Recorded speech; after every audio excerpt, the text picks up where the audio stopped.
तो artificial intelligence यानी AI की दुनिया में एक बहुत बड़ा नाम फ्रैक्टल एनालिटिक्स अपना आईपीओ ला रहा है। आज हम इसी के बारे में गहराई से बात करने वाले हैं। एक टॉप की एआई कंपनी पब्लिक हो रही है, पर असली कहानी क्या है? मतलब हेडलाइंस के पीछे क्या चल रहा है? आइए कंपनी, इस डील और इसके असली मायनों को समझते हैं।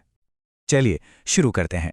आईपीओ की डिटेल्स में जाने से पहले यह समझना जरूरी है कि फ्रैक्टल एनालिटिक्स आखिर करती क्या है।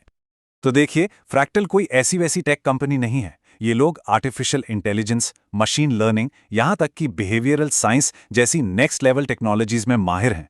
असल में ये दुनिया की बड़ी बड़ी कंपनियों को डेटा के बेसिस पर बेहतर फैसले लेने में मदद करते हैं, चाहे वो मार्केटिंग हो या फाइनेंस। मतलब साफ शब्दों में कहें तो ये एआई की दुनिया के एक बहुत बड़े खिलाड़ी हैं। ठीक है, तो अब जब हम ये समझ गए हैं कि कंपनी क्या करती है, तो चलिए अब सीधा मुद्दे पर आते हैं। ये आईपीओ डील आखिर है क्या और कौन से नंबर्स हैं जो हमें पता होने चाहिए। ये तारीखें नोट कर लीजिए, बहुत जरूरी हैं। आईपीओ सब्सक्रिप्शन के लिए खुलेगा 9 से 11 फरवरी 2026 तक। इसी टाइम पर इन्वेस्टर्स शेयरों के लिए अप्लाई कर सकते हैं। फिर 12 फरवरी को पता चलेगा कि किसे कितने शेयर मिले और फाइनली 16 फरवरी को कंपनी बीएससी और एनएससी दोनों पर लिस्ट हो जाएगी। और ये रहा सबसे बड़ा आंकड़ा। आईपीओ का टोटल साइज है करीब 2,834 करोड़ रुपए। जी हां, ये कोई छोटी मोटी रकम नहीं है। इससे साफ पता चलता है कि ये मार्केट में एक बड़ा इवेंट होने वाला है। अब ये जो पैसा है, ये दो हिस्सों में बटा हुआ है। करीब 1810 करोड़ रुपए आ रहे हैं ऑफर फॉर सेल यानी ओएफएस से, और लगभग 1023 करोड़ रुपए फ्रेश इशू से। पर इन दोनों का मतलब क्या है? फ्रेश इशू का सीधा सा मतलब है कि ये नया पैसा है जो कंपनी मार्केट से उठा रही है, और ये पैसा सीधा कंपनी के ग्रोथ में, उसके ऑपरेशंस में लगेगा। दूसरी तरफ ऑफर फॉर सेल या ओएफएस में कंपनी के जो मौजूदा शेयर होल्डर्स हैं वो अपना हिस्सा पब्लिक को बेच रहे हैं, तो ये पैसा कंपनी के पास नहीं बल्कि उन शेयर होल्डर्स की जेब में जाता है। चलिए अब एक नजर डालते हैं कंपनी के फाइनेंशियल्स पर। और मैं बता दूं, कहानी थोड़ी उतार चढ़ाव वाली है, बिल्कुल एक फाइनेंशियल रोलर कोस्टर की तरह। तो देखिए, फिस्कल ईयर 23 में कंपनी ने लगभग 194 करोड़ का सॉलिड प्रॉफिट कमाया, लेकिन फिर अगले ही साल यानी फिस्कल ईयर 24 में उन्हें 54 करोड़ से भी ज्यादा का लॉस हुआ, जो कि काफी चौंकाने वाली बात थी। पर फिर उन्होंने जबरदस्त कमबैक किया और फिस्कल ईयर 25 में 220 करोड़ से भी ज्यादा का प्रॉफिट कमाया। यह दिखाता है कि कंपनी में बाउंस बैक करने का दम तो है। अब जैसा कि कहते हैं, हर सिक्के के दो पहलू होते हैं।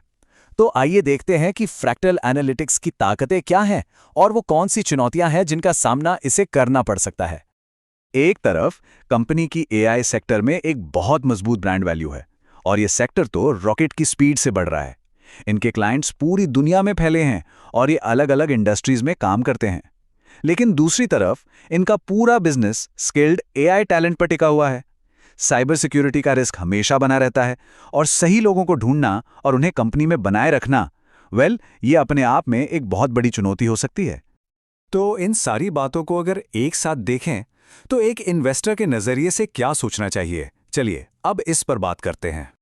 एक बात जो बार बार सामने आ रही है वो ये है कि लॉन्ग टर्म इन्वेस्टर्स के लिए ये स्ट्रक्चरली अट्रैक्टिव है। इसका सीधा मतलब ये है कि भले ही शॉर्ट टर्म में कुछ उतार चढ़ाव देखने को मिले, कंपनी का जो कोर बिजनेस मॉडल है उसे लंबे समय के लिए काफी मजबूत माना जा रहा है। तो हमने कंपनी को समझा, डील के नंबर्स देख लिए, उसके फाइनेंशियल्स का भी एनालिसिस कर लिया, पर इस पूरी पजल का एक सबसे जरूरी हिस्सा वो अभी भी मिसिंग है। देखिए, स्टेज पूरी तरह से सेट है, कहानी में भी दम है, लेकिन सबसे बड़ा सवाल तो अब भी वही है, इसका प्राइस टैग क्या होगा, कंपनी की वैल्यूएशन क्या रखी जाएगी। यही वो सवाल है जो आखिर में तय करेगा कि ये आईपीओ इन्वेस्टर्स के लिए कितना फायदेमंद साबित होता है, और इसका जवाब जानने के लिए हमें थोड़ा इंतजार करना होगा। अगर आपको ऐसी रियल मार्केट नॉलेज चाहिए